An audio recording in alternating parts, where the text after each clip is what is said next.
PS the number 1 news TV देख रहे सारे दर्शकों का स्वागत है। तुसीं देख सकते हो कि पठानकोट विच बाबा रामदेव जी पहुँचे जिन्हों ने मैडिकल कॉलेज का किया उद्घाटन।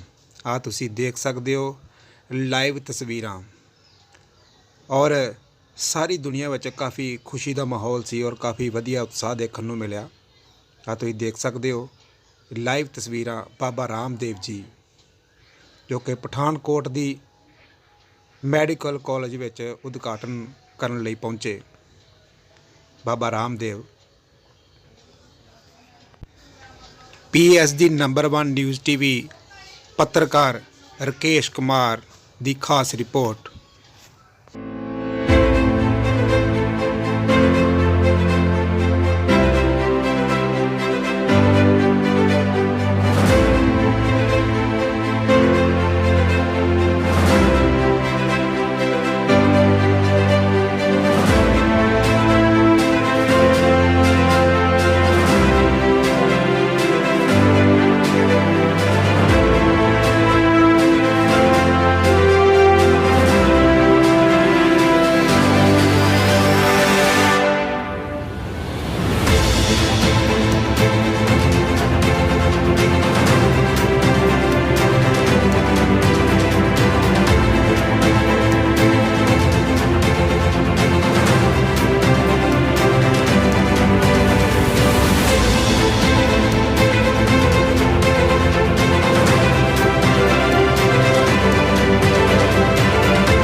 मुझे तो लगता है भारत में इस समय पॉलिटिकल सिस्टम में एक सर्वदलीय अप्रोच होनी चाहिए, जिसको कहते हैं एक सर्वदलीय सरकार की तरह लोगों के साथ सरोकार रखते हुए काम होना चाहिए।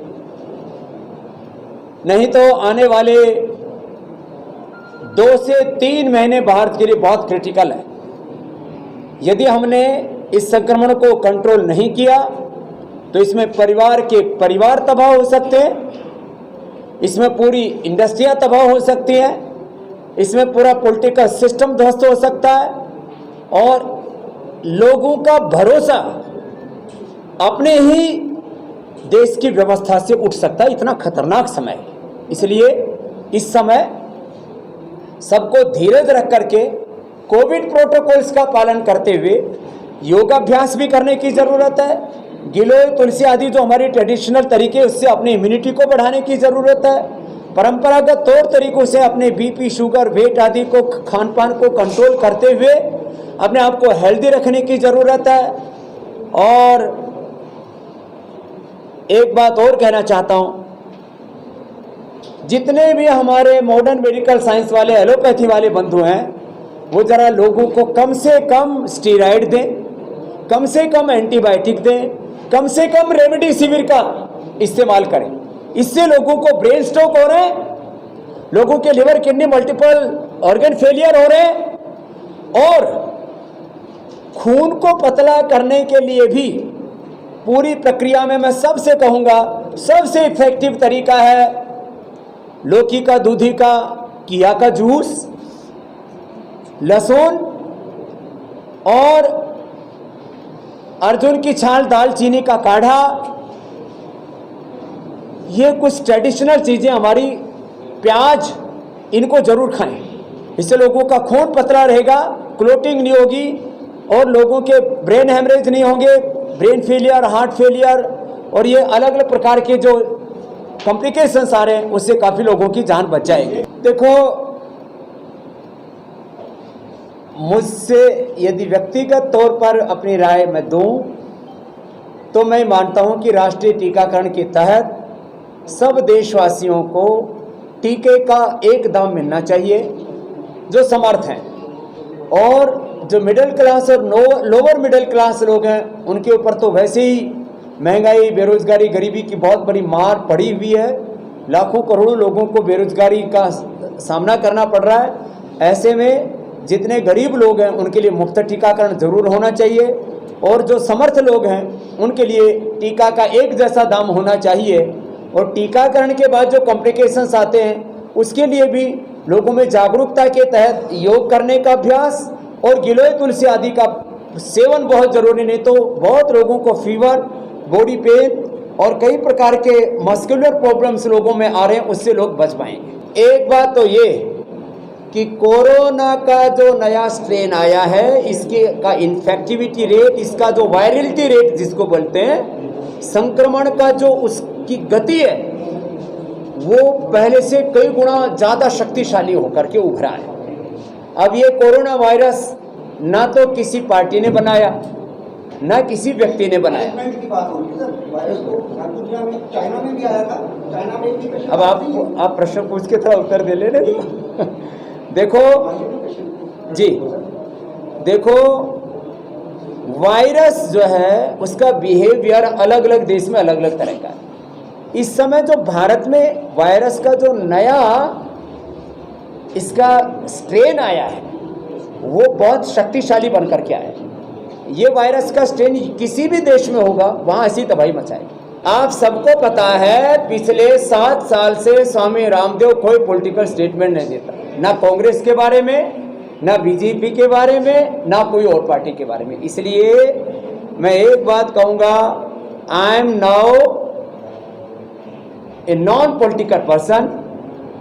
न मैं किसी को सपोर्ट कर रहा हूं ना किसी का विरोध कर रहा हूं। इसलिए मुझसे ये अपेक्षा करना कि मैं किसी पॉलिटिकल पार्टी को डिफेंड करूंगा या किसी पॉलिटिकल पार्टी को क्रिटिसिज्म करूंगा, मैं नहीं करूंगा। तो इसलिए इस बारे में बात नहीं करना चाहता। इतनी बात जरूर है कि हमें इस देश में शायद एक, चाहे वो कोई भी पार्टी है, सारी स्टेट गवर्नमेंटें भी हैं, इसमें सेंट्रल गवर्नमेंट भी शामिल है। स्टेट और सेंट्रल गवर्नमेंट को किसी को भी अंदाजा नहीं था कि दोबारा से कोरोना का एक नया दौर वो भी आएगा जो आज मंजर हम देख रहे हैं। और इसमें इस तरह की तैयारी नहीं की गई। अब भी तैयारियों में बहुत खामियां हैं और इस सबको मिलजुल करके दूर करने की जरूरत है, बजाय एक दूसरे पर ठेकरा फोड़ने की। जो मैंने पहले कहा, मैंने कहा भी सर्दलीय सोच तो रख लो, पहले सर्दलीय सोच तो रख सकते हैं। सर्दलीय सरकार एक बहुत बड़ा पॉलिटिकल रेवोल्यूशन है, उसमें तो वक्त लगेगा। एक सर्वदलीय सोच तो देश में बननी चाहिए कि भाई देश में कोई बड़ी त्रासदी आ जाए उससे कैसे निपटा जाए। ठीक है, बहुत ज्यादा कमी आ रही है, एक डोज लग चुकी है। चलो भाई, अब इतना बता दिया। जब सारे देश को लग जाएगा तो अंतिम नाम मैंने लिखवा रखा। Hey there. Subscribe to my channel. And also press this bell icon.